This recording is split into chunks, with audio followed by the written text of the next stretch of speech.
Technology.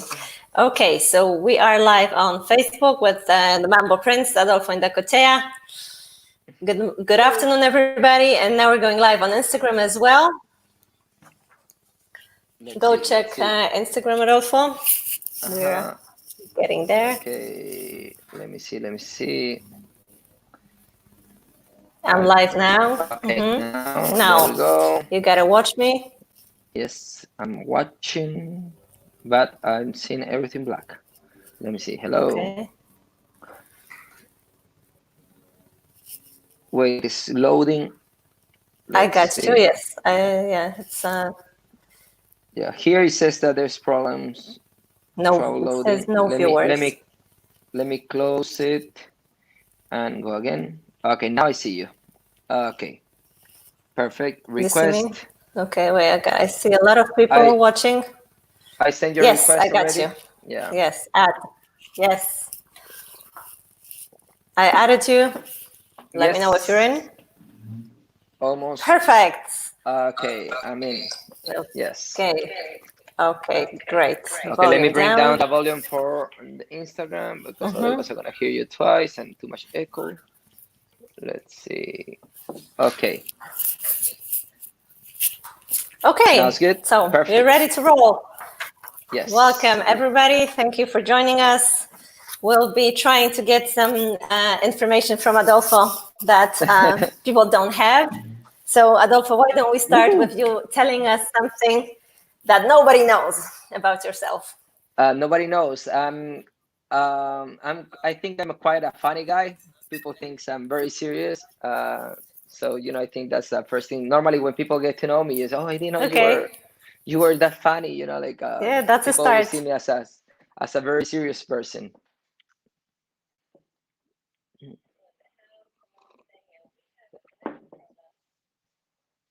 Hold on. I think your video from the live streaming frozen.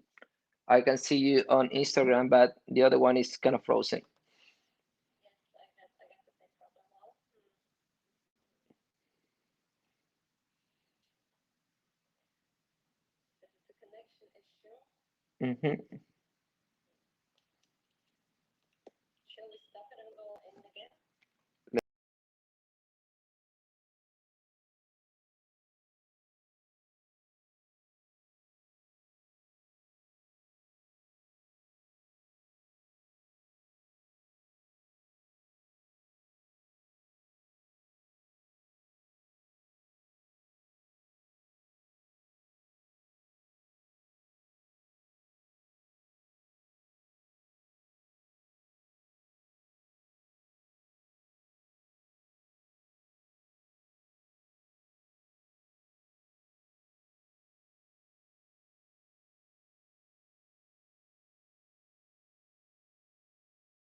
Okay, I see myself.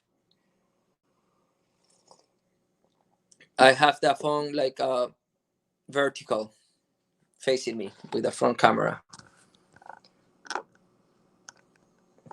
Let me see. You want me to like that? Like that? Okay, perfect. So I need to put it horizontal. Perfect. Yes. Okay, we're ready to go. Yes.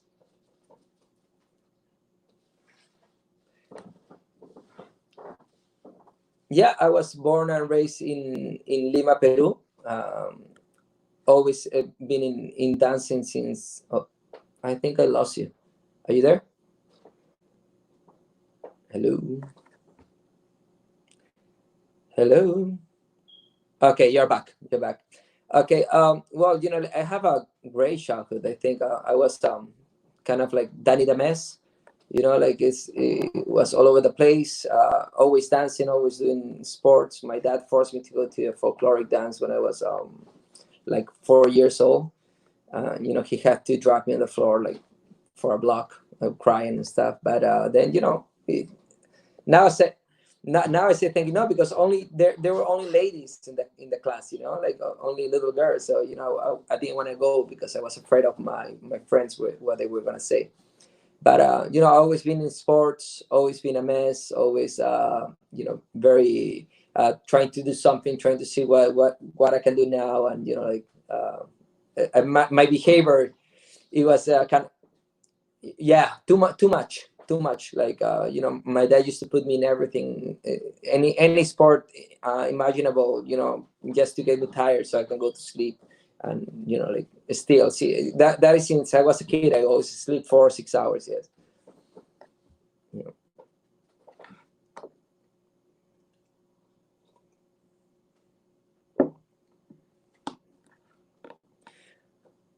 Oh yeah. As a teenager, the same thing always. Like I was pretty good in school. Like, well, but that was more because my dad told me either I start studying or he was gonna send me to the military. So I had to start studying.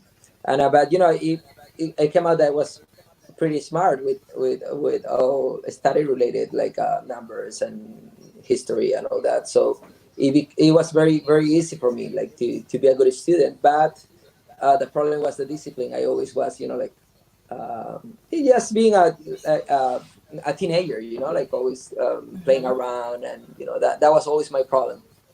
Too much energy and too much ideas in my head to try to do stuff with my friends. And, yeah, I was terrible. I was terrible. Yes. And what did you study? I studied industrial engineer. Yeah. Okay. And that's where you got into salsa?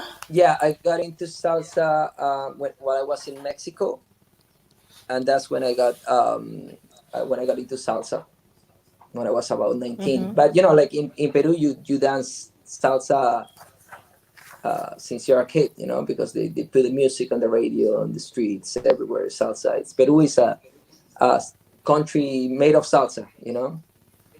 So tell us the story of your first class, because I remember there is one. Yeah.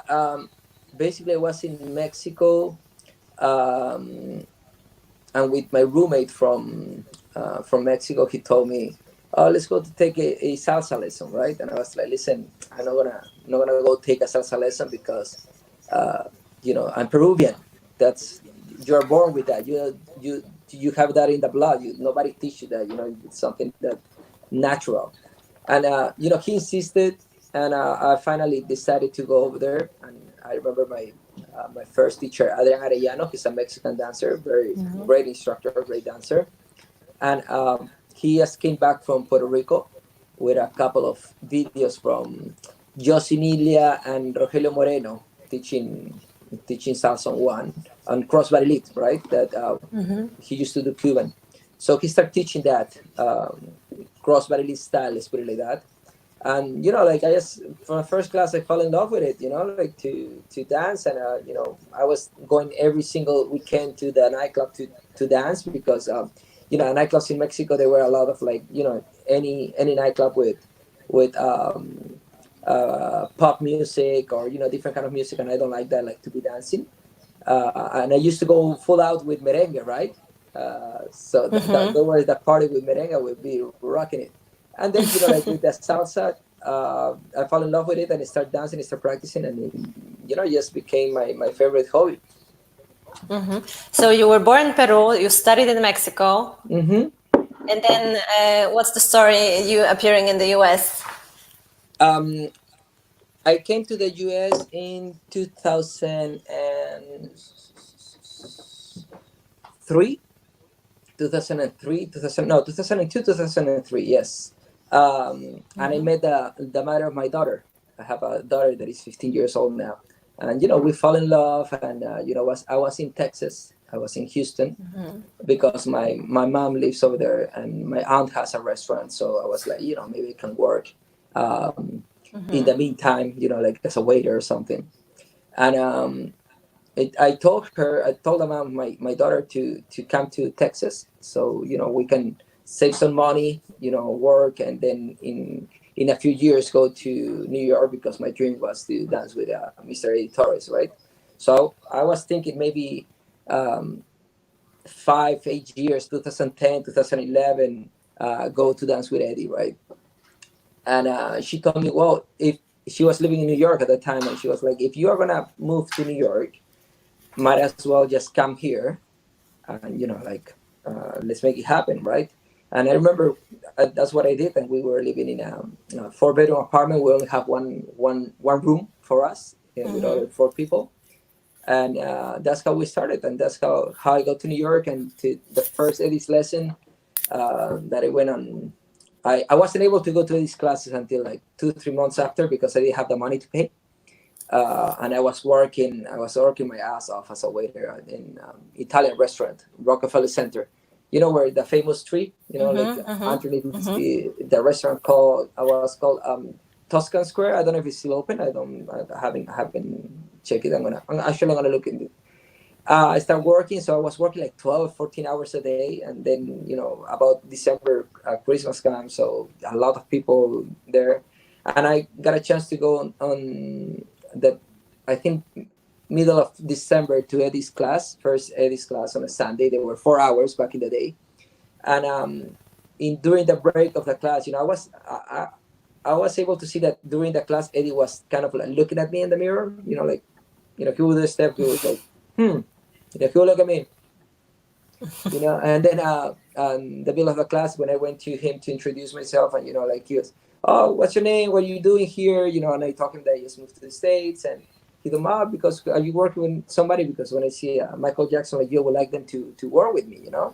So I was like so excited, and that was it. And I should have gone before because he didn't even make me pay the first class. So like I just remember he saying, Maria, Adolfo doesn't have to pay. He's the new kid on the block. So like So is that why he's always been like the father of your talent, yeah, and you've yeah, always definitely, talked so definitely. highly about Eddie and mentioned him Yeah, of course, every he has opportunity I get. has taught me a lot. Like with I always say, uh, we have a true relationship. It's a true love because we it's not a perfect relationship. We argue, we have some our discussions, and talking what I think. When he got upset too, and that's the beautiful thing that I got to meet Eddie as the person, not just as the person that you see on stage, but also like at a personal level, and that's what I value so much, and that just means that it's true love. I truly love him. I truly respect him for not just for everything that he has done, but as a person too. So what other jobs did you do before you started to make your living with I'm dancing? tripping. I was a waiter. I and that was awesome. I love it, but it was so tiring, man. It was so tiring. So then I was working at a nursing home as a purchasing assistant, and but I start like I didn't have a job, so I started like carrying the boxes, to all the floors, unloading the trucks, and it was so bad because I was never used to that kind of job, so I was cutting my hands with a cardboard all the time, and like my back would hurt. I wasn't used to this manual job work, and everything was because when I realized I was going to be a father, I called my dad. Hey, dad, how you doing? Like, yeah, good. How you doing? My dad always being good economic wise, very good actually, and both have a very good job, thank God. And I called him to ask him for help, basically. I go, hey, Dad, I'm gonna be a father. Oh, congratulations, so you're gonna be a grandfather. And but I have no job, so I need some help. Like, sure, how can I help you? And I was like, well, like the best would be some money, because like that I can maintain myself, pay rent. And he was like, well, like I cannot help you with that, And I got so upset. I was like, what are you talking about? What do you mean? Like, you can? I'm your son, like I can. What do you mean you cannot help? I'm like, no, like that's your problem. You got into that, you get out of it yourself, I was like, but that I have no money. He was like, well, then go work. And I was like, what I'm gonna be working at? Like, that's your problem, not mine. Like, go clean some toilets, do something. You can make the money. And he didn't give me 1 cent. And actually, like a lot of people may think that it was something bad, but actually, it's the best thing that he could have done. That is the best thing, and that's the same thing I'm planning to do with my kids too, because he taught me a very valuable lesson. Like, you need to be responsible for your acts, and if you try, you can get out of it. Like, you can always find solutions. You don't need daddy or mommy to kick you out of your problem. You get in yourself, so you need to step up. So that's actually, Yeah. I didn't talk to him like for over a year, I believe, and then I have to say sorry, and I told him that it's the best lesson that he has taught me, and thank God if I'm now where am I, and I've done a lot or little, or it's just thank to, I think, that particular moment that pushed me to, some people, when you tell them, go work, like a lot of us were very sensitive. Oh, we're artists, we are used to this congresses or nightclubs or whatever. And then, now, for example, in Corona times, like, people will do whatever to do just to be able to work, and we need to be able to adapt. And there's nothing to be ashamed of, being a cleaning lady or cleaning a house or carry boxes. And I say it, I carry boxes, I wait tables, and I'm just proud of it because it was working. I was making $4 an hour. It was nothing, but The school of character. yeah, of course, but that made me appreciate a lot what I have now, and how I work for it. I think every dancer should pass by that, to learn how to appreciate that, and not just thinking about like, there's a lot of people on the scene, they are fully branded from toes to neck, Armani, Gucci, and everything, and then like there's no substance in that, behind that, like we think too um, superficial, like we need to So, because you to be have more that consistent. very, your ethics is very much around work hard, right? Mm-hmm. And okay, like the way you train your teams, right?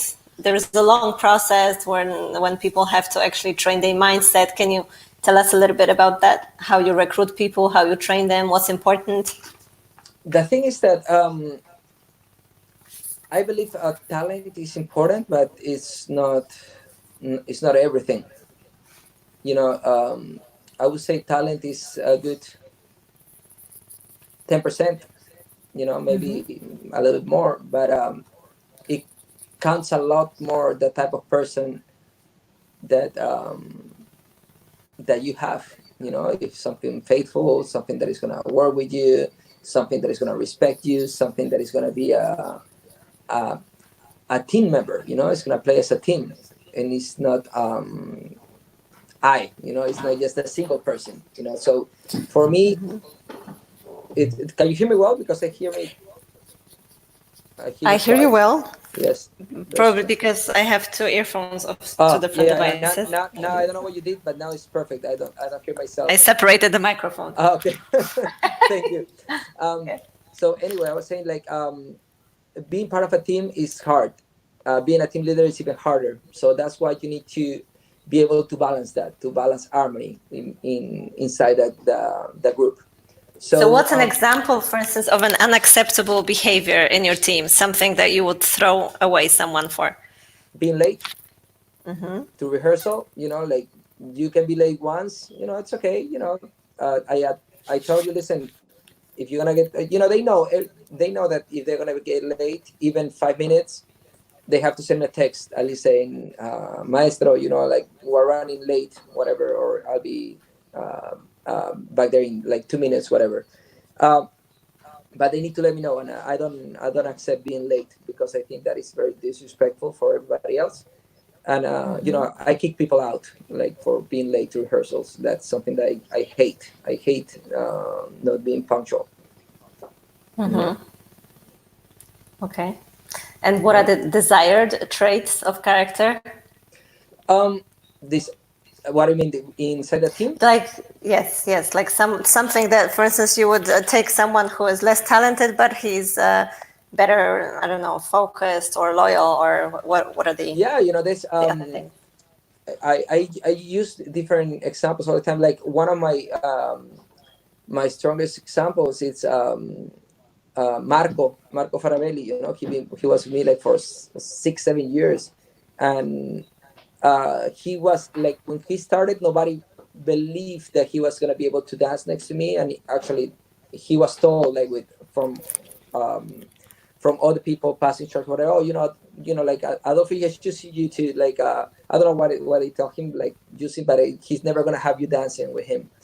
And actually he danced with me for many years. He has been my right hand all these years, and he's the proof that if you work hard, you can get whatever you want. He was very disciplined, and he would be training by himself, and I would put him in a room just to train, come 2 minutes. No, still very bad. Keep training. And he would stay there training, and he did it. And give me 1 second. I have to turn off my alarm, otherwise it's gonna. Okay, and I have to go here. Okay. Yeah, Adolfo had to press play or something. He told me about that before. Yeah, I'm good. You back? Good. Okay, I'm back. Yes, I just didn't want the alarm to go. Yes, I'm back. Okay. You have a So, reputation of being a very strict team leader. yes, I know. It's and I accept it. It's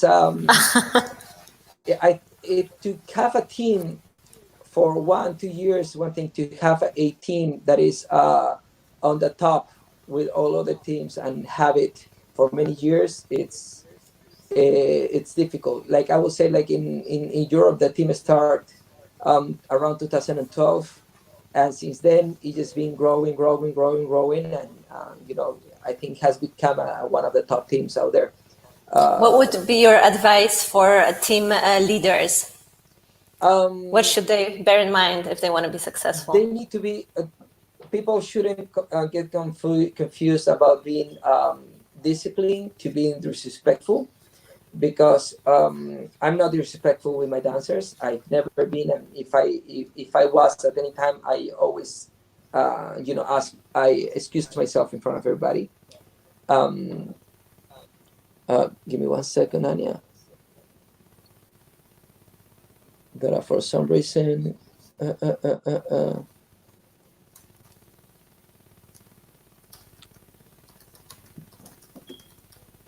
Give me 1 second. Okay. I have some connection issues. Give me 1 second, Ania, please.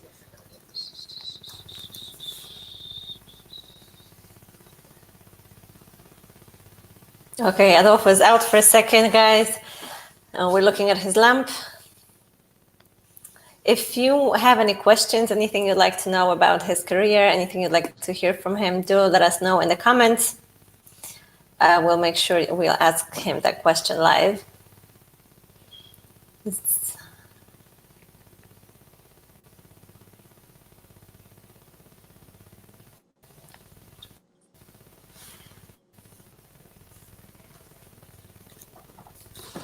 So while I'm here, oh, he's back. Okay, I'm back. I'm back. Let me Instagram again. I don't hear you well yet. Do you hear me? Hello, hello, hello, Hello, hello. hello, hello. I hear you. I sent you a request. You need to add me. Oh, okay. I have to invite you. Wait 1 second. I have to invite you Hello, back you hear here. me? Okay, I'm being Now you have to added. join. Connecting, connecting. Okay, Sorry okay. about that, guys. We're back. We're back. He's So a business person. There is a I'm call. He needs to take it. No excuses. I'm multitask tasking. I'm sorry. Okay, so we were on the advice for team leaders. Yeah. Just to don't be always respect your dancers. Always be honest, and but also don't be afraid. Don't be afraid. For example, like a lot of team leaders have very talented people, and sometimes they misbehave and they're afraid to say something or to do something because they don't want to lose the strongest dancer. And sometimes you need to realize that these stronger dancers, maybe they're not team players. Maybe they're not made to be part of a team. Maybe they need to be solo. So whatever you do, you have to allow the same thing to everybody. You cannot allow somebody because it's more talented to be disrespectful or to do something that you wouldn't allow anybody else. So that is just that's just the way it is. They shouldn't be afraid of that. They shouldn't be afraid of that. Okay. Yes. Why don't you tell us step by step about all your dance partners in your career? I'm sorry. I was reading the question here. Yes, we have questions. Tell us something about also.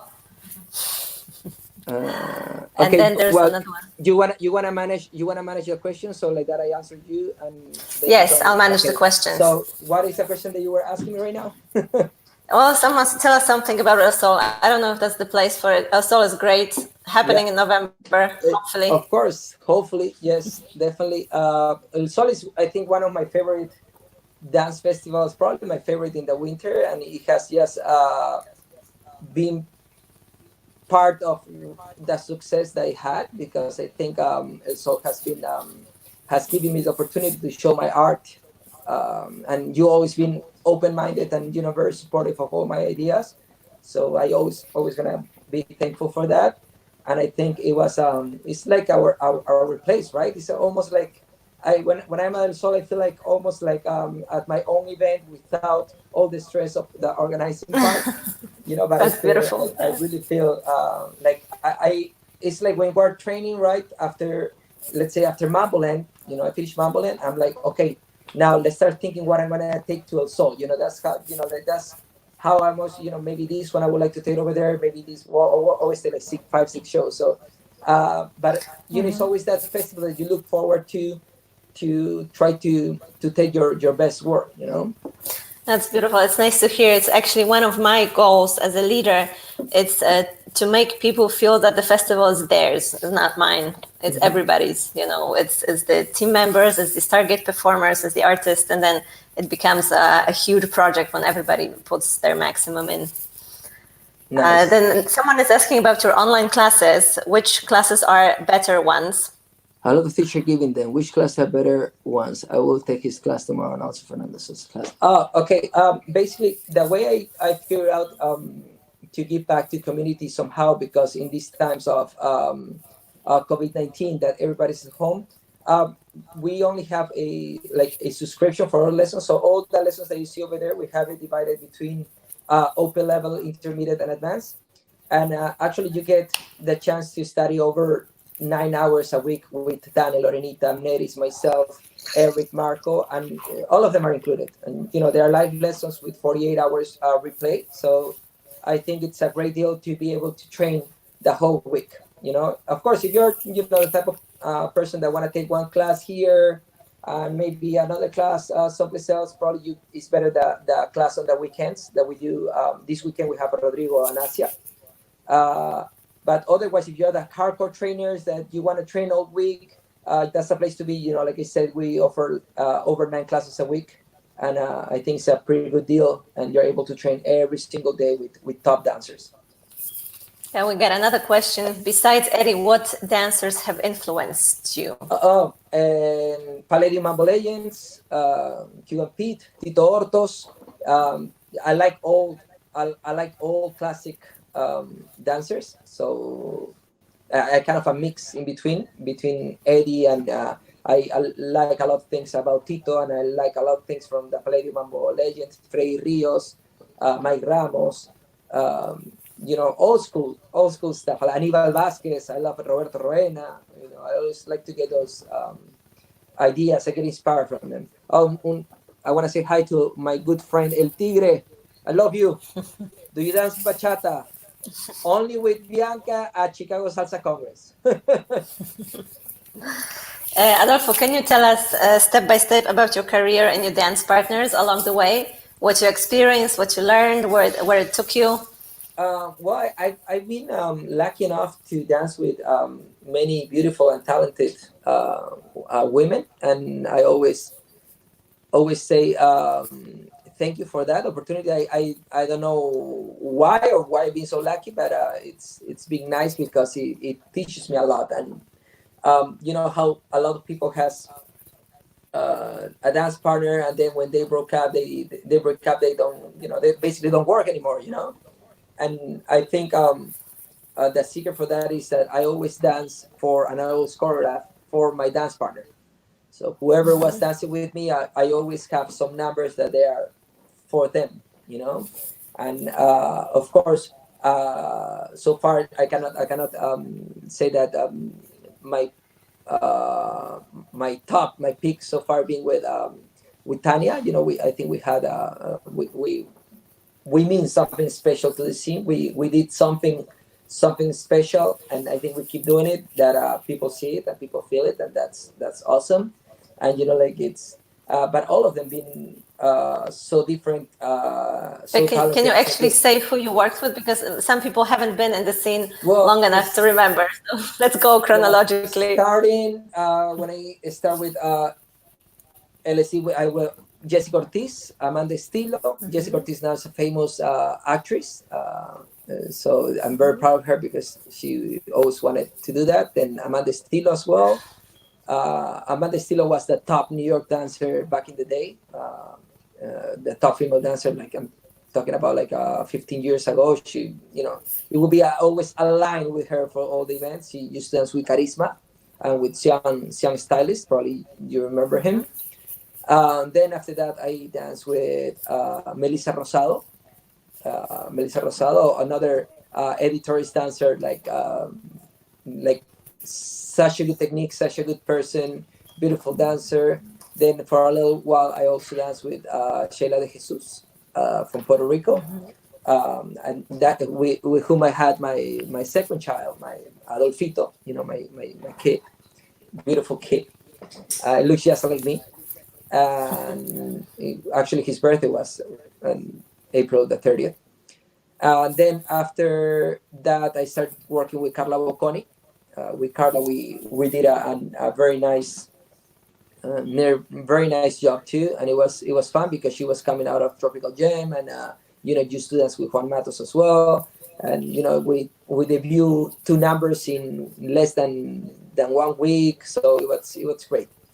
Then after Carla, if I'm not mistaken, I danced for a little bit with Ana de Lorenzo and Stefania Chivilla. They were part of my dance crew, my Latin Soul dancers. I danced for a little bit with them.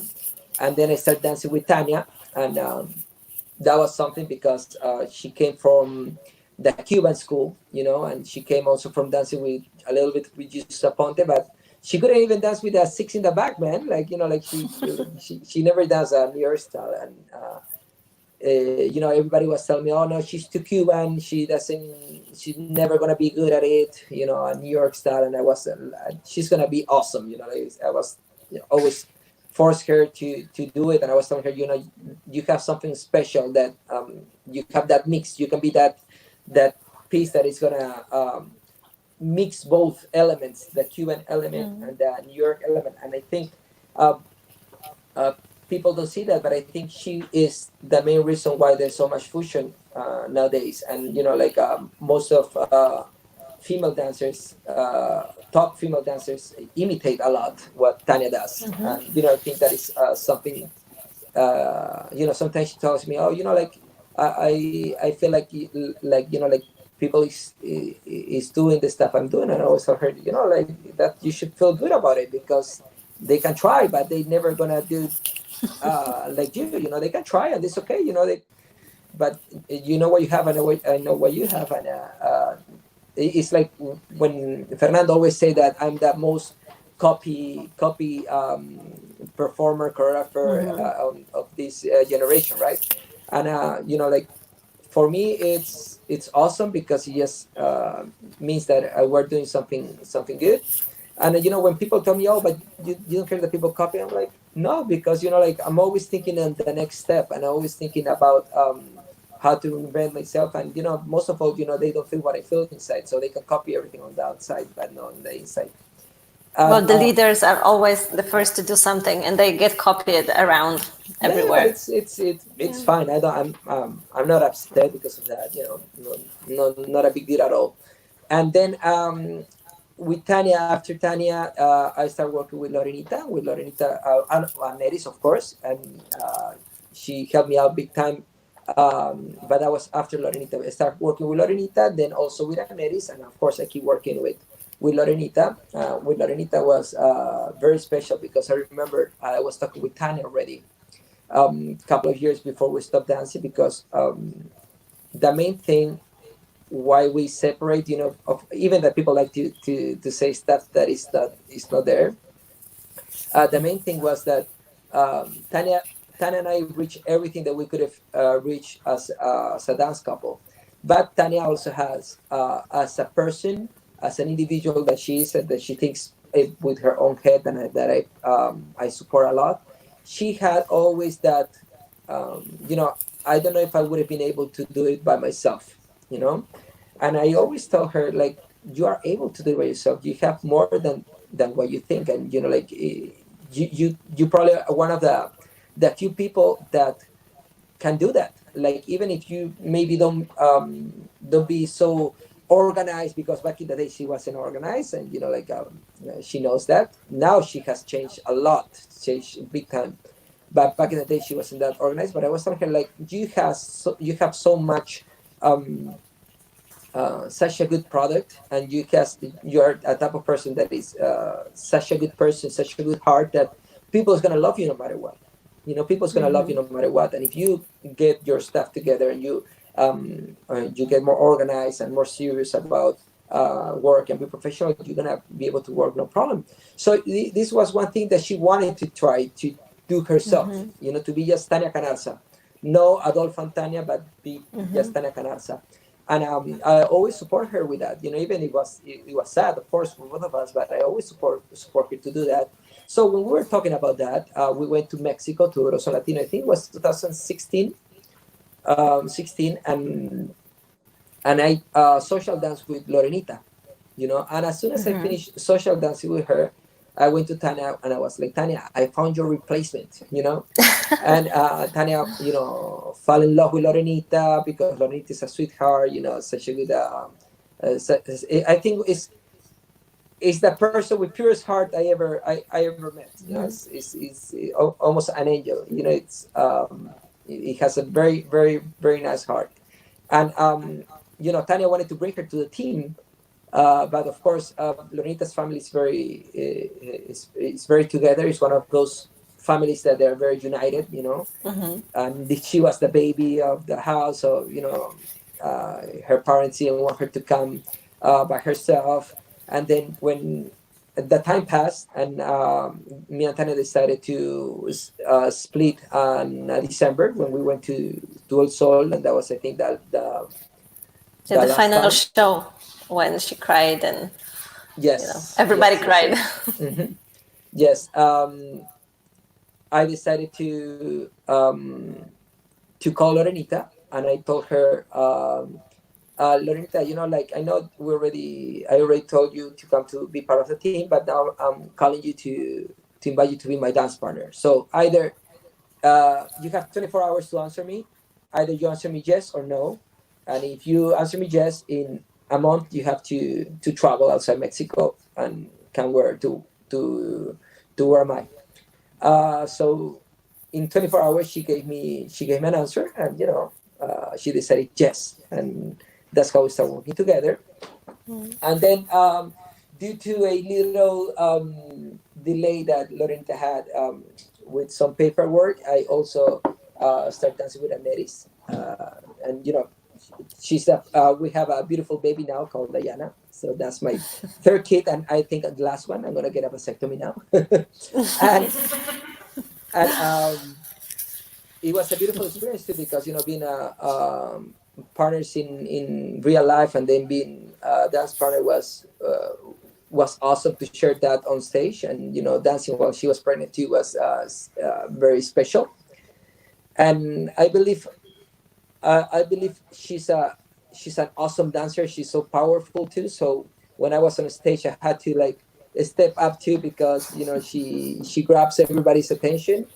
She, I think, was always one of her characteristics. And like it's not the same when you start dancing with somebody that it's maybe not known or new, or when you dance with somebody that already has a career, in the back. So it was nice to work with somebody so professional as well. And then last but not least, in all my gigs here in the States, I've been working with Catherine Jimenez. She's an awesome dancer too. She studied like in Albanelli. And the beautiful thing about Catherine and her whole family, I love them, and their whole family is like they always treat me like as part of a family, because the things that people think that we're just from now, but we come from over 14 years ago, when she used to be thin like this, and she would be like this. And she was like I think 10 years old, 8 years old, and we would train together with Eddie. So we used to dance together with Eddie. And there were two sisters, Crystal and Catherine. And her parents always were there, so we became very good friends. And it's amazing that after so many years, we decided to work together. And it was so nice. So we had such a connection since the first time that we performed together. And they're just beautiful people. She's an awesome dancer, very easy to work with, very professional. And when she goes on stage, she's fire too. So being the fact that we both come from the same school, from the same Eddie Torres technique, it was very something special. So I think I've been very quite fortunate to dance with all these awesome dancers. Yes. Someone is asking us a question. What is the difference between an artist and a performer? And what do you think about creativity? What is the difference between an artist and a performer? Well, the thing is that I believe artist is if you have a special talent, if you do what your passion is, you can be an artist in whatever you do. Like even in any regular job, like you can be an accountant, just a regular one, or you can be an artist being an accountant. When you have that's something else, something special. And I think that applies in all fields. In talking about our field, I think an artist goes beyond just being talented, or being a choreographer, or being famous. And people get confused with that. People think the artist is dressing up nice, being with your sunglasses in the nightclub or in the congresses, and like being the star, right? I think that is just behavior. I think that has nothing to do with being an artist. And being an artist, being an example, like being professional is also an artist. That if you want to be a professional artist, it's a lot of things. It's not just the talent of if you dance well, if you perform well. It's a bunch of things that then is gonna help you to take you someplace else, that people's gonna take you there, not yourself. It's not because I say it or not. It's because people's gonna take you to that place. It doesn't matter if you are a son or daughter of somebody, or if you train with somebody, or if you come from some school. Doesn't matter. An artist nowadays means so much more than that. Like to be able to be a leader in this business, in this industry, it's not just having a good product. It's not just being a So good dancer. what does it take then, specifically? It takes a lot of things. It takes integrity. It takes discipline. It takes being organized. it takes being professional, it takes having a word, it takes it stick to your word. It means being on time. It means giving back to people. Is giving an example. Like all of us, like probably even also you during your dancer days and everything. Like we have fun, we probably got drunk, we do many stupid things. That's part of life, right? But then you start realizing that I have kids that they study with me from all over the world, and they send me messages, and they're 10, 12, and other young people in Italy and all over the world that they see me as an inspiration, right? So they will So it's do a little what. bit like a role model now. Yes, exactly. But that's what I'm saying. That's part of it. That's part of being an artist. Like even in other industries, artists can motivate people for the good and for the bad. So we have our So responsibility. someone asked about creativity. My question would be from a perspective of an organizer. We like to put on stage shows that are not one like the other. Hmm. So we like when things are different, when they have a different style, maybe a different costume, when they differ. Where should people look for creativity? Because when they copy their teachers, they end up copies of their teachers. Where do they look for their own thing? The thing is that it's a process. Like whoever tells you that they don't start imitating their teachers, or that from the beginning they have their own style, that's a lie, because that's how you Yeah, it start doesn't happen. imitating Of something, course. taking the lessons, imitating. So it's something that you have to be careful along the process, that you don't get stuck into it. It's something that some people is able to do. There's something that people is not able to do. Like if somebody that doesn't um, know me, and they've seen my job all over these years, they're gonna see that I have resemblance. I have, and I see them when I see myself performing. Sometimes I see a crossbody lead, and sometimes it comes like little flashes of Eddie dancing, like and I say, oh shit, I looked at it in something in the movement, something, but uh, that is because I come from his school, but it's a resemblance. But then you see people that look just like copycats of somebody else, and that's where it's very hard to find yourself, and without losing yourself in the process. It takes time, and in my case, what it helped me, it was I stopped watching anybody else performing, and I stopped watching old salsa dancers, and I started watching other stuff, like I love Jim Kelly, Nicholas Brothers, Fred Astaire. And I think you can tell that because of some of the classic numbers I've done, of the elegance that always I think is a characteristic from our shows. And that's how I find myself, how inspire myself. But it's not easy, because what happens is that when I see somebody dancing, my mind goes so fast that then I find myself um, doing the stuff that I've seen, So I try not to look into that, but not everybody's the same. So, and not everybody's able to do it. Some people is um, their destiny is to be copycats of somebody else, and it's fine. Like you need to accept those limits. Like it's like why don't do massive tricks? Why don't start my routines with some pop or some hip hop, or with some contemporary dance? Why? Because I don't do it well. I don't know how to do it. So why would I? Those are my limits. Like I cannot bring my leg up. If I could, probably would put it in a show, but I can't. So why would I? I have to be realistic with that, and being realistic is something that, as an artist, as a performer, is very important. So you can go and put on your best show. If you're not realistic with what you can or you cannot do, then there's a problem. You know. So where do you look for inspiration aside from other dance styles? You said once that you sit on a plane and you actually choreograph things in your mind Yeah, throughout the yeah. entire flight. People think, I know that people in some companies have a long process for a choreography, for a routine. Like I have to say, like our routines, like I think that probably the one that would take me the longest to choreograph being in 2 hours and a half. like and people don't believe me, and you can ask all of my dancers and they will tell you the same thing. But because inspiration is at that moment, man. Like, you cannot, like, people want to put a time to inspiration. People want to say, okay, we have rehearsals on Monday and Wednesdays at 9, so we're gonna choreograph. That's not how inspiration works. Like, inspiration comes in the moment that you don't expect it. Sometimes during a flight, sometimes while you're eating. So whenever you get it, you just have to use it. That's my trick. I listen to the music a lot. I cut the music when I like a music for a show. I cut it first.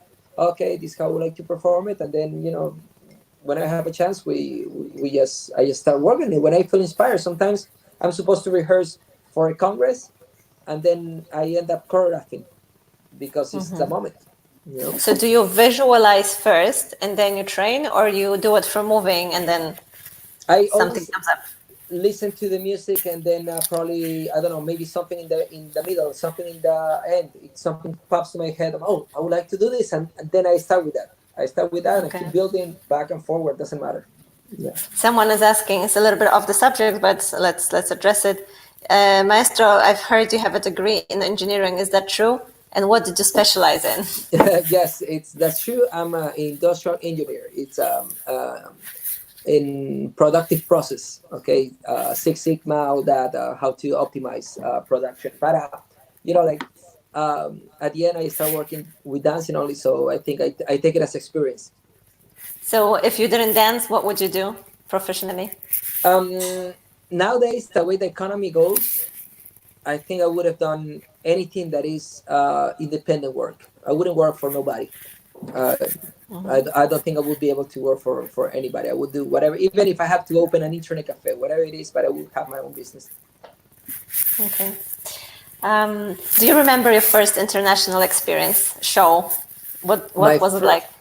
My first international experience job, yes, it was in, I believe, Japan, with a friend of mine, Jonathan Shimokado, and I went there with Jessica Ortiz. That was my first, because I was living in the States, so that was the first time I went overseas. And yeah, it was awesome.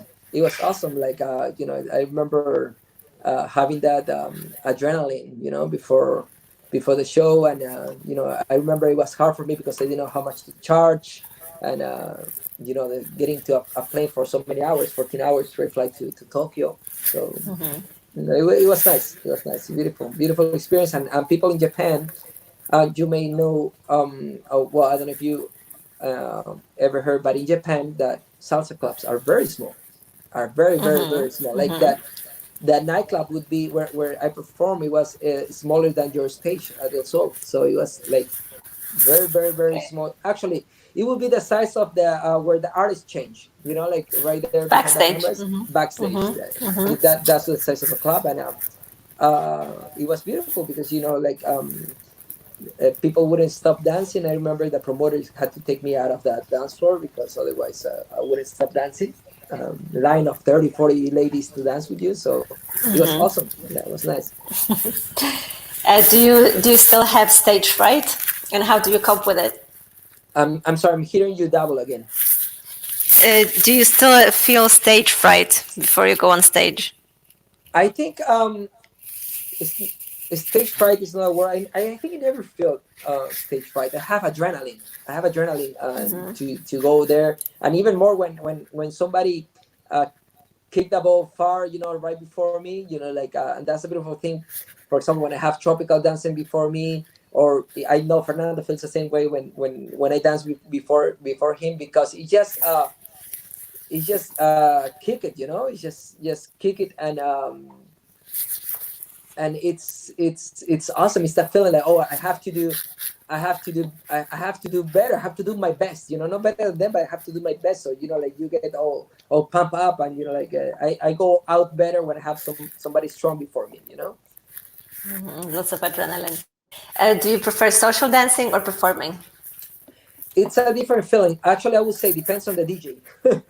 Okay. Nowadays, I find myself so comfortable on stage, and it's just being so used to it. Social dancing, I love social dancing, but I think we're going a little bit into a music crisis, and it's not about people think, oh, Adolfo says that because he only likes Tito Puente or Tito Rodriguez, or he is one of that kind of music, and actually it's the opposite. Actually, it's that people has become too DJs have become too picky with the music that they use, and they want to put a song that nobody has ever heard before, and it's hard for a social dancer, most of the times, because most of DJs are not social dancers, so they don't understand, So that So is what something would you like to see on a dance floor from the I would like DJs? to see. In your festival, it's kind of difficult because the size of the amount of people that you have. But I would love to see it like we have one room with salsa, bachata, Cuban salsa, New York salsa, everything together, because we shouldn't call the nights, the congresses, social dancing. We should call it practice dancing, because what we do now is practice. When we go social dancing, we're not social dancing, we're going out there practice, basically, because we are taking out all the social part out of it. We're taking all the, let me talk to you, let's get a drink, let's hang out, let's get in a little group and talk shit about somebody else, we're missing all that, because now it's like you go to the on two room, or the whatever New York room, and it's like son after son after son after son the same, and you have to dance, and you don't have time. Maybe you put a bachata, you change the rhythm, you can talk, you can get a drink, you can socialize with people.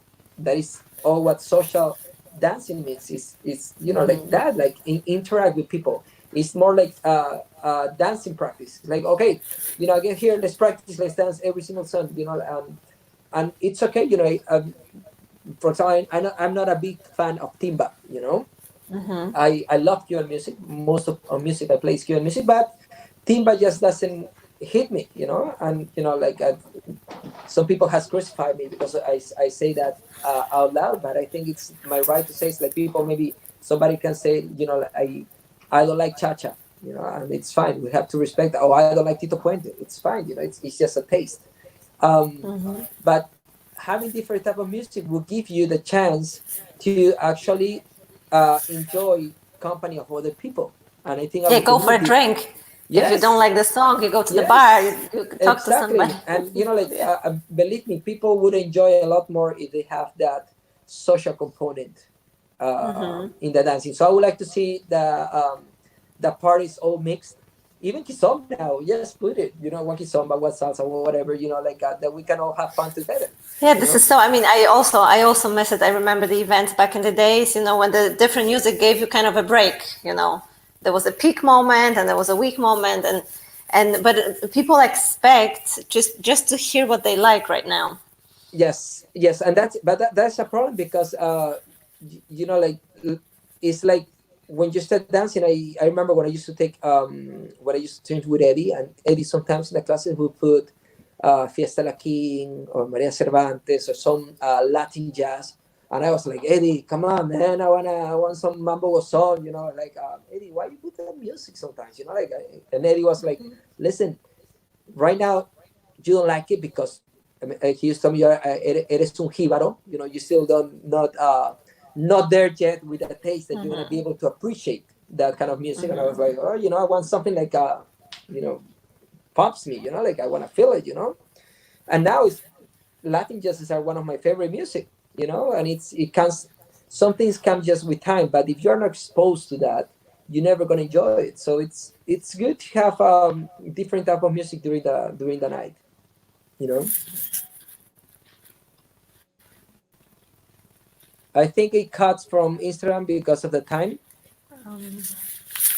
We got kicked out of Yeah, but Instagram. that is because we probably reach 1 hour or something One like that, second. 45 minutes. You need to log in again.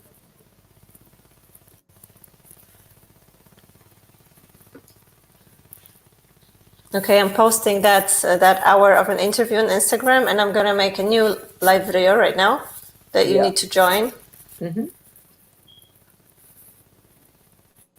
because Instagram only allows an hour. Yeah. Okay.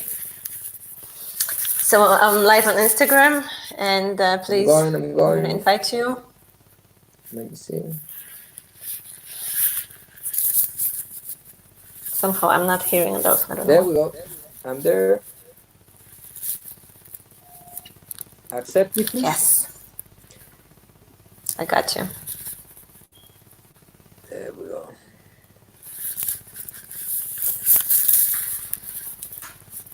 All Okay. right, yeah. We're Yeah, back. Instagram only allows 1 hour, so just Yeah. hit 1 hour.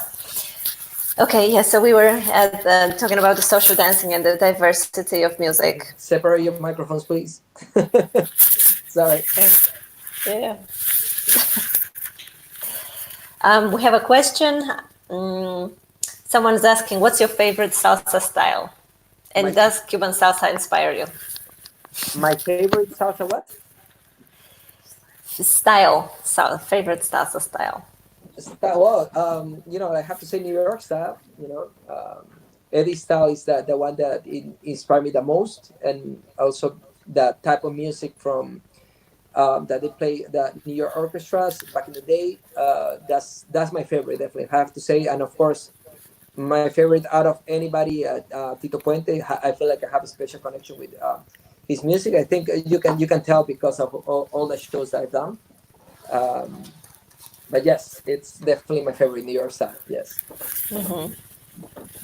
Do you, being a dancer for so many years, did you have any crisis in your passion, like a moment when you didn't want to dance anymore or you were feeling low?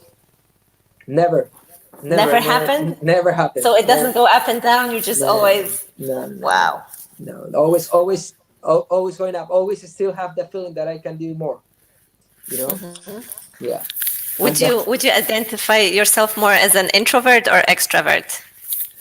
I think it depends on the situation. Like in some things, I'm very reserved, and sometimes I want to like to keep everything just for myself, and I don't like to share. And then in some other situation, I just go full out. So I think I'm kind of bipolar.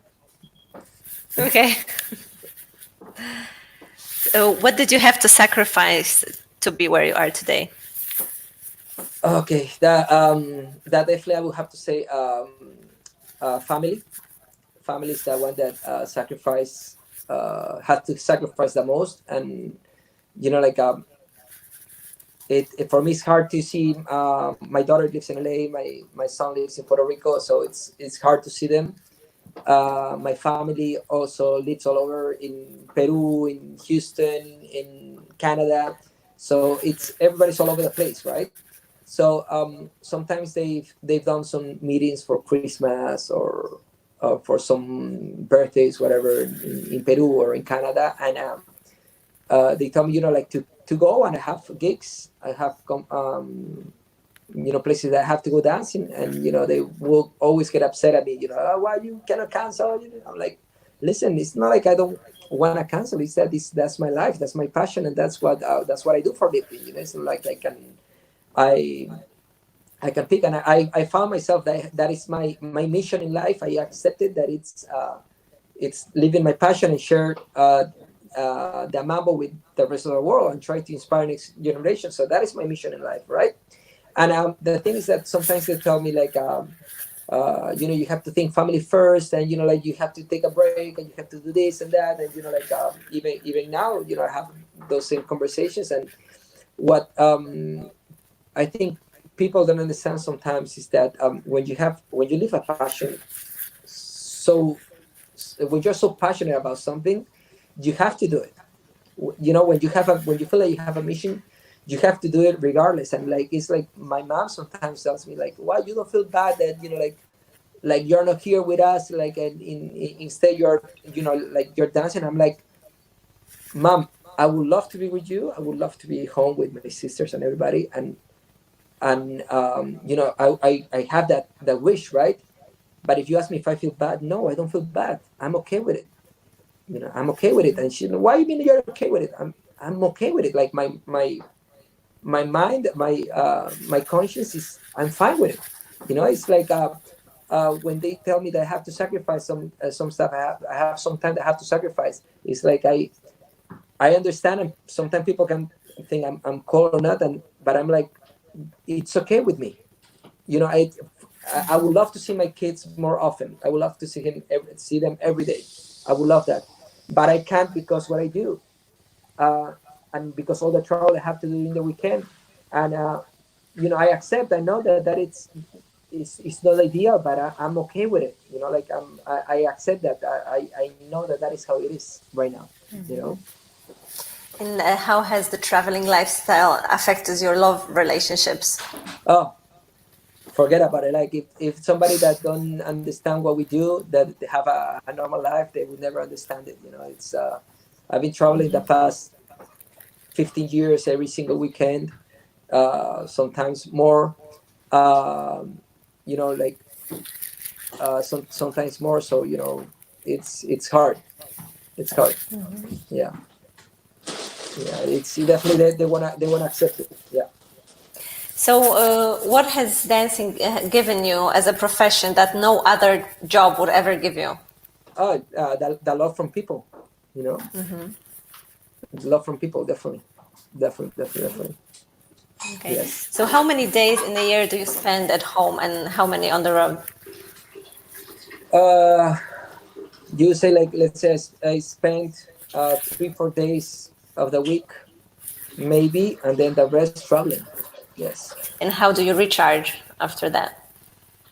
Uh, how do I what? Recharge, recover. Um, You know.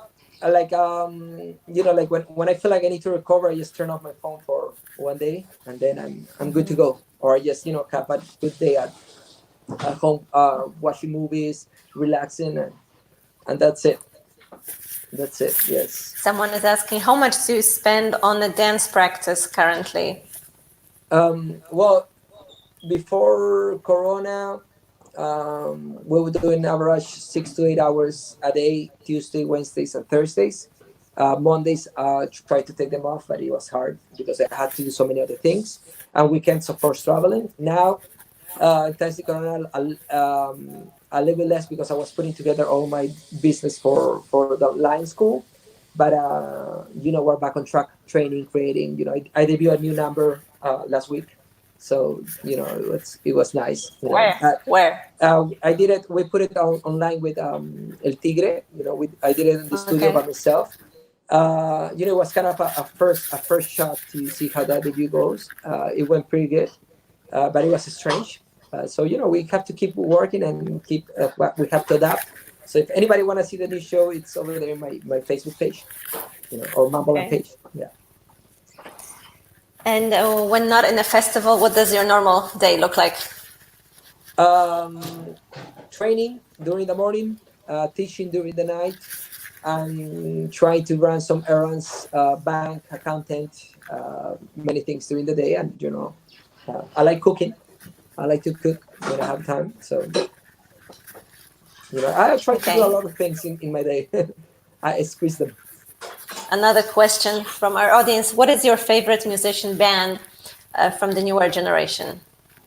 From the newer generation, like I'm not a big fan of of new music, like because I'm kind of like old school, but I find that there's some, they're very great new orchestras, La Maxima, Tromboranga, Jimmy Bosch keeps coming with great stuff. I like a lot Septeto Carey, Septeto Santiaguero. They still coming out with good music. So I like those fusion of song that they are coming out with. But yeah, I like them, but it's not one orchestra I could tell you, oh, this one is my favorite. I love it. No. I'm old school. Okay. Another question. If I want to build a career as a professional dancer, what do you feel is the best way to start and what to do? Well, the best way to start is studying.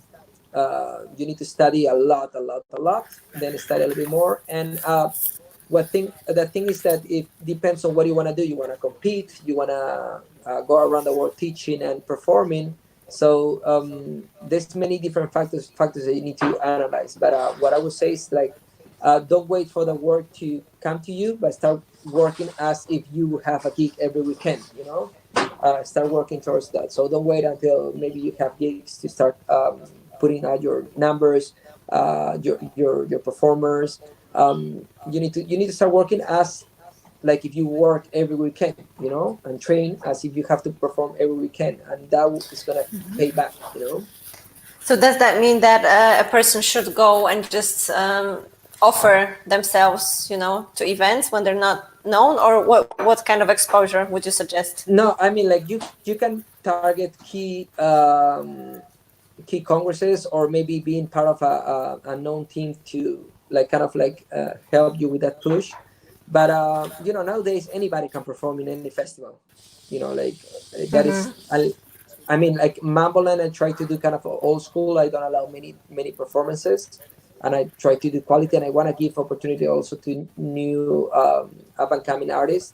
But it's nowadays I don't think make a difference if you are good at if you get many gigs at congresses, because now anybody can get a performance in basically any event, as long as they bring passes. There's just a few events that they actually are careful with their lineups. So the business market, the congress right now is a little bit it's strange, right? Because I think they're not giving enough respect to the artists on stage. They don't not respecting the stage enough. But at the same time, as an organizer, I realize the expenses that they may have, and that they have to do that in order to be able to sustain their events. So it's a tricky question right there, because I believe a big part of so many people being disappointed that they are not able to make it an artist on everything, or something like that, is because um, the scene is not realistic with them.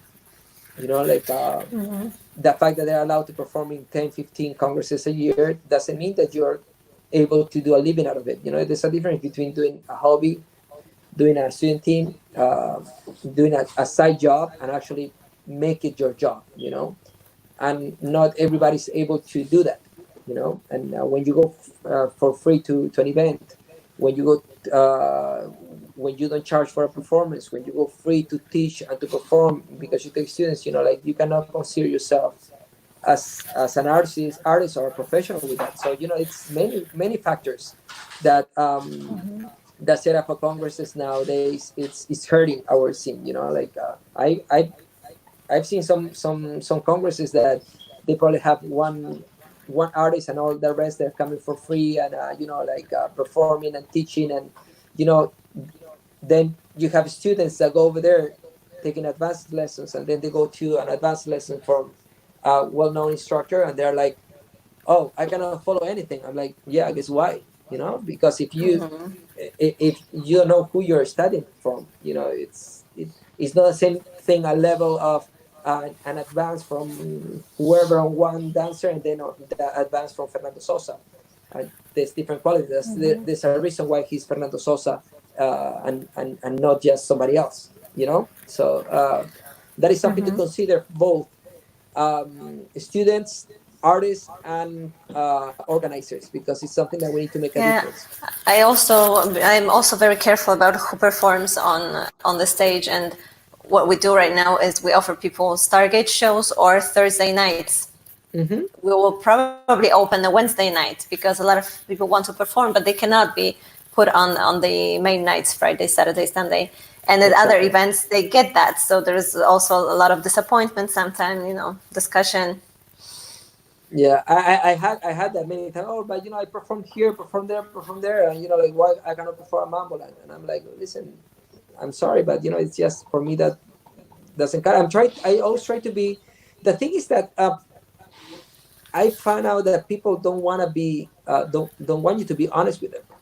Like a lot of people have egos, or they have a problem with you being honest. They ask you, but they expect you to answer them in a certain way. They don't want you to be honest, because when you're honest, they feel offended. So I always try to be honest without hurting nobody's feeling. But sometimes it's hard. Like the truth sometimes it's hard to take.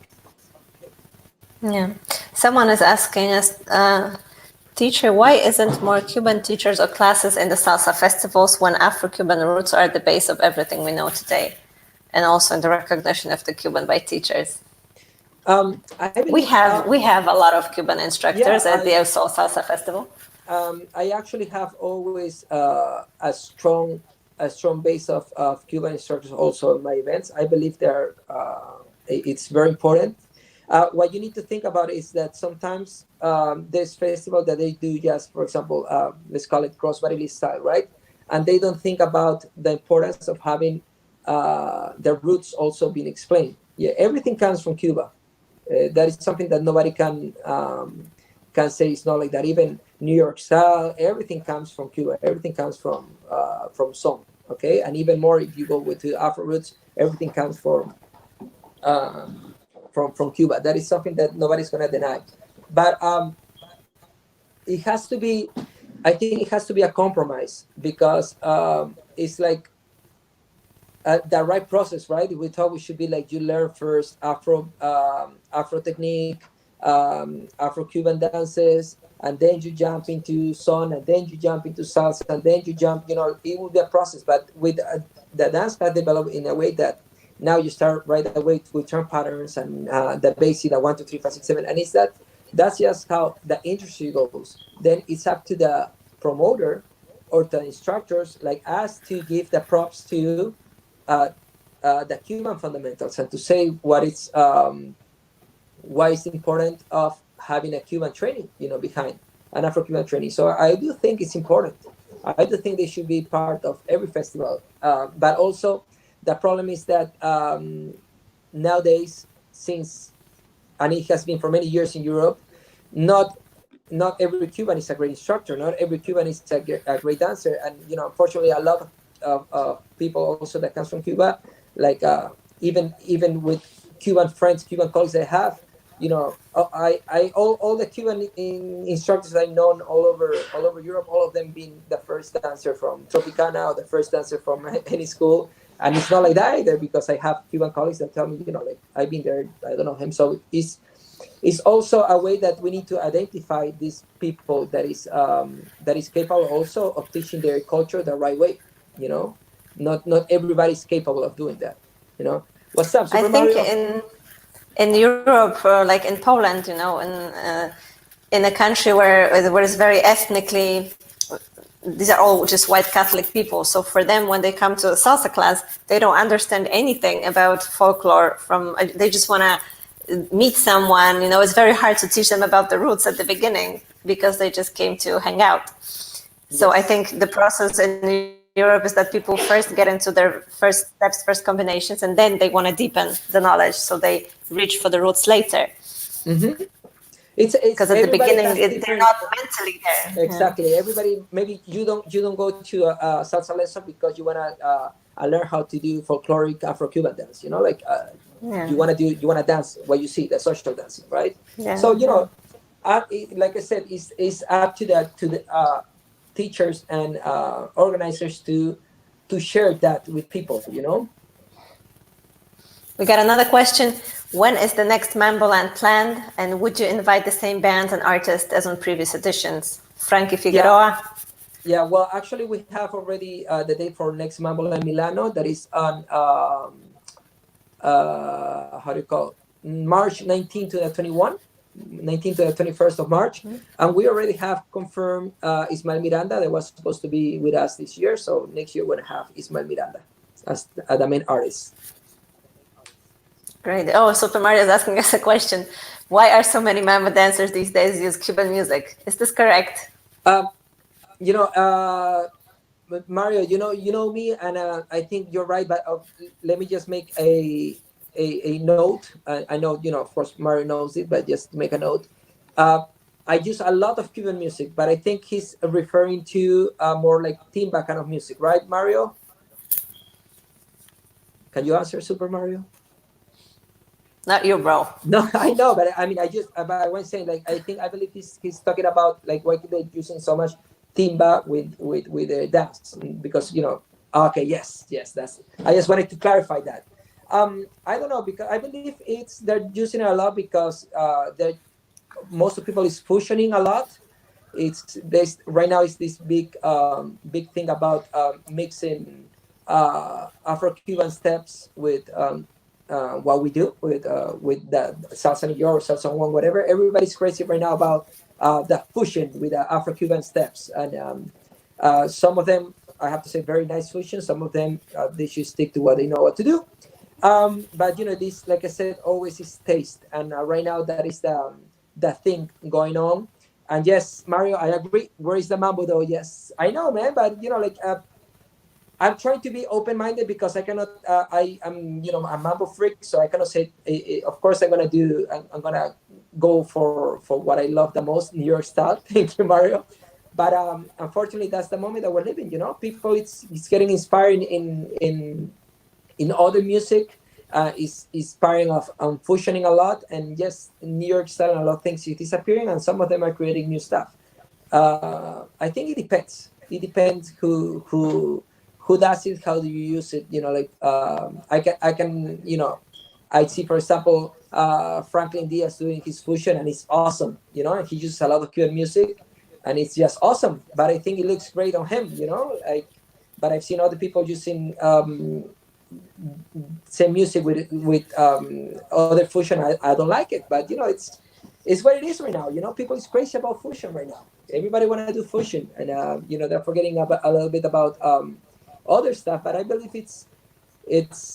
I know what you mean, Mario, but that's the way that the scene is going right now. And what we need to do is keep that tradition. There's people like us, like Mario, like myself, that we are faithful to one style.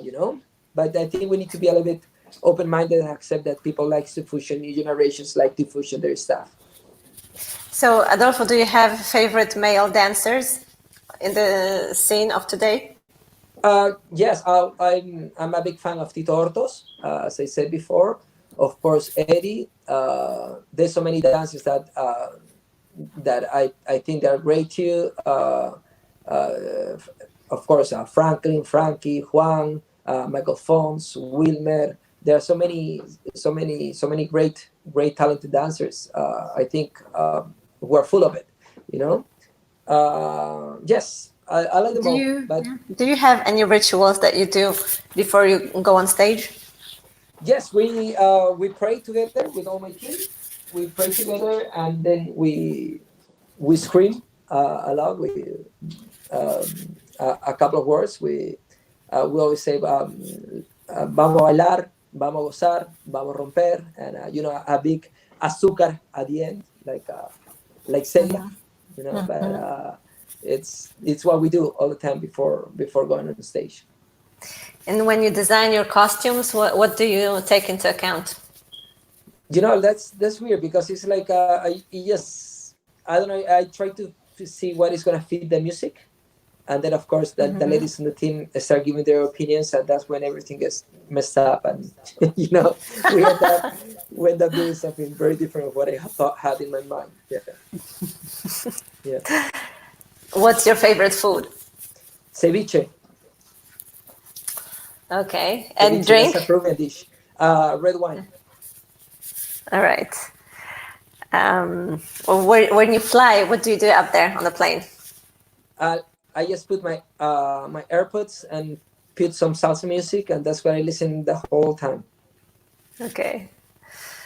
Someone is asking, when will we see Adolfo and Eddie Torres Jr. together on stage again? Oh, that's a good question. Maybe someday. You never say no. We've already done it a few times. I think he's an awesome dancer, very talented young man. But we'll see. We may surprise you one day.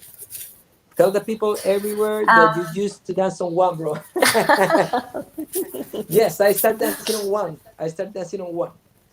But then, like most people realize that two is the thing to do, so I switched. Someone is asking, when did you start teaching and where? I started teaching in Mexico back in, I believe, 2001, 2002. And I started teaching because there weren't enough teachers, and people want me to teach. Okay. What makes you happy aside from dancing? My kids. My kids, definitely. Yes. Okay, and a favorite or most inspirational place? My most inspirational place, New York. Okay. Book? No, Alex, and dancing on one is not a problem at all. I dance on one and on two. I was just joking with Super Mario. Dancing on one, it's like I can say that my favorite team is Tropical Gem. Tropical Gem dances on one. So listen, dancing on one, dancing on two, dancing on clave doesn't matter. As long as you have fun, that's what matters. I was just making a joke to Super Mario, Alex, Emilia. Sorry. Any a book that you could recommend? Any what? Book, something to read. Oh yeah, this Mambo Kingdom by Carlos Salazar. Oh, okay. I didn't know there was one. Yeah. You guys need to make notes. Okay, where do you see yourself in 10 years? Preparing my next routine for Soul Salsa Festival. Oh my God, in 10 years, am I still going to be doing it? Hopefully. Well, what is your dream project? My dream project, having my own salsa band that I already have, but like go all over the world with it. Yes, just Okay. touring with a live band. Only Any one show, advice no way. to the new coming talent? What should they focus on if they want to be where you are one day? Like most of people would say like in this position when you get this question asked, oh, you have to be humble, and I think that is something overrated. Oh, you have to keep your feet in the ground. Yes, that's something that it's doesn't come with the artist. That's something that comes from your house, right, from your home, from how you've been raised. So either you are or you're not, and it's not something that you can do. What I can say is take it seriously, work hard, work harder, and keep working, and always with integrity, and don't stop. If you have a goal in life, go for it. Go for it. Don't There's nobody that can tell you that you cannot do it. It's only yourself. And email Adolfo for advice. Yes. What would you advise? What would you say to yourself? Like if you were talking to the 19-year-old Adolfo today, what advice would you give yourself for life? Yes, I would be you're doing just fine. Just keep on. It would be like you will be fine. Like sometimes like you when you're 19, 18 years old, you raise those questions in your head, if like you're gonna be able to do a living, if you're gonna be able to sustain yourself, to make a family and all that. And I will say like just relax, don't think about it, enjoy the ride. Didn't you say once that your father thought that you would die poor, a dancer? Yes. Yeah, he was like, I Did don't you want to prove him wrong? Yes, I have so far. Yes. Must be proud of you then. Yeah. Would you like to add anything to our audience? I would like to yes, thank you so much for being part of this. Of course, thank you, Alex and Emilia. I was joking, by the way, about the on one thing. Otherwise, my on one colleagues are gonna crucify me. Um,